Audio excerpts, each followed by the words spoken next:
Sveiki visi. Ir grįžtant prie to pačio klausimo, kodėl aš palieku visus žiedynus, nešalinu prie žydėjimo. Čia yra pavyzdys jums. Čia yra Ilona. Ir matom.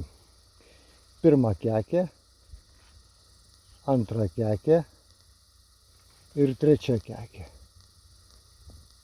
Trečia kekė yra pati gražiausia. Šiaip tai būna viskas atvirkščiai, bet šiuo metu yra taip. Ir ką mes tada šalinam? Šalinam pirmą kekę, antrą kekę ir paliekam trečią. Čia yra pas mane Ilonos pirmas toks derėjimas.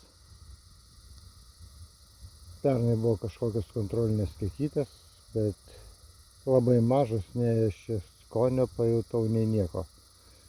O šiemet kažkaip tai va taip atrodo. Žiūrėsim, kas bus kitais metais.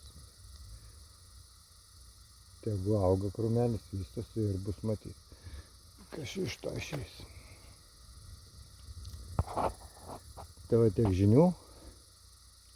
Iki sekančio